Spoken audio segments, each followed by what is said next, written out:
There's another soundbite that I actually wanted to play for you guys because this is just terrific, if you would. It is Donald Trump actually speaking about the media recently. He did this rather wide-ranging interview with Sean Hannity, my former colleague at Fox, and he talked about what's going on with the media in general. You know, he is absolutely no fan of ABC. We've got the FCC having issued multiple letters. There's an investigation ongoing into ABC, into Disney, because, well, they were really high on DEI and a few other things, and that is, well, frankly, in dissonance with the actual Constitution of the United States. And so the FCC is taking this very seriously and threatening to actually remove the affiliation of all the ABC stations from ABC itself. Listen to what he says about George Stephanopoulos. I call him Little Georgie Poo, you know, Little Georgie Poo, who was out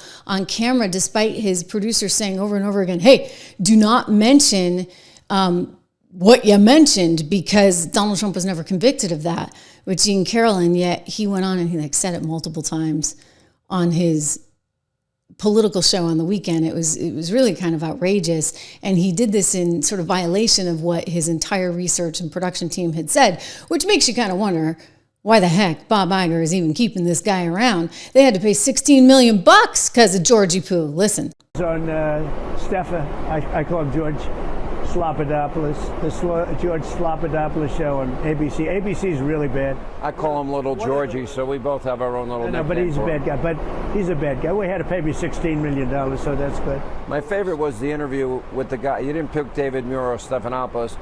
I don't even know who you are. I had no idea. I don't know if the media knows how to deal with all the access they finally have, which they haven't had in a long time. I had no idea who he was, but he got a little nasty, so I explained that I just don't know who you are. Who are you? They actually gave me a choice of anybody at ABC, and I picked this guy, Moran, because I never heard. Terry Moran. Remember that the other day? He gets an office in an interview in the Oval Office, and he starts going after the president about Garcia. And at some point, the president looks at him and he's like, Terry, you're kind of blowing it. This was your big chance. And I picked you because I had no clue who you were. And I thought, might as well give somebody else a chance. It's kind of funny moment, and that's actually on my shorts feed. You should check that out. We did play it in the show as well. We might have even had a show titled after that because it was so unbelievable. But there is Sean Hannity asking him about it. Funny, Sean has Georgie as his name. I'm going still with Georgie Poo, right? Because Little Georgie Poo. It kind of fits. He's little, like really little. I'll tell you a quick story. So, in between me being on CNBC and going to Bloomberg, ABC was trying to hire me. And at one point, it was actually really strange. They started calling me an ABC analyst, and I was in contract with Bloomberg at the time and supposed to start there. Bloomberg's calling up going, what the heck? You're on Good Morning America, and they're calling you an ABC analyst. I'm like, I swear to God, I have not signed a contract with them. But somehow, Georgie Poo's introducing me as the ABC economic analyst.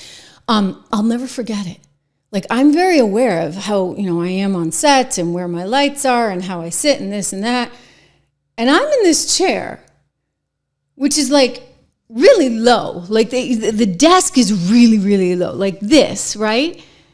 It's like I'm sitting in a high chair or something. And Georgie Poo is up on a set that's higher. And his chair is like literally all the way up. And I kept saying, well, can I move my chair? And they're like, no, you can't. You know why? Georgie Poo wants to be taller than everyone else. Ooh, what do they call that? Is it a little Napoleon complex he has going on? Yeah, that might contribute to some of his TDS. I don't know.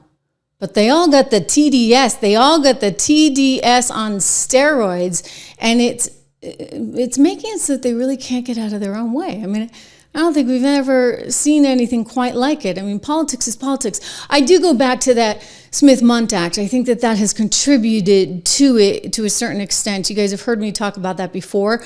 Basically, we got the modernization of the Smith-Mundt Act under Barack Obama.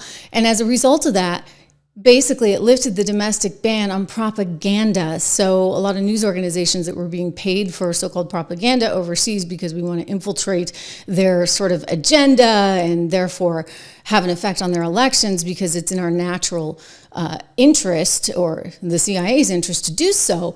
That all changed and got turned back onto us. And so as a result of that, I suspect that the kind of craziness that you have seen vis-a-vis the media in recent years is in part inflamed because there was a financial incentive, right? A financial incentive for them to be like that. And so this TDS stuff that has developed has been rather extraordinary, as Trump, of course, admitted.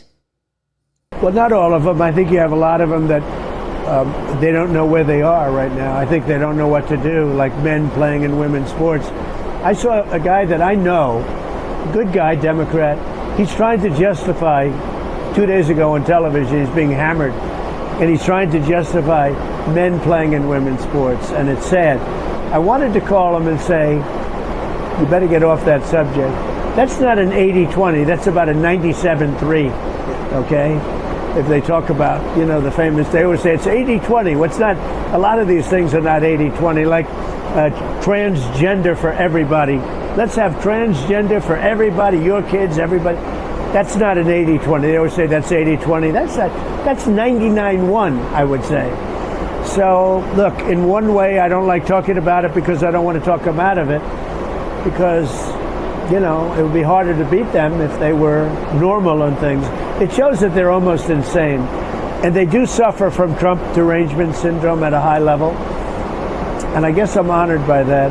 But I'll say this, look. Glass half full, right? Cheers to that. Great to have you guys here today. Remember to subscribe, share, like. Let me know what you think of the show. I actually read all the comments. Great to see so many familiar faces. Cat Crazy back in the house. Of course, David Lorenzo as well. Good to see you guys, all of you. Thank you for all that you do. We are growing, and we're not going to stop. I'll see you live here tomorrow. We got more content coming your way.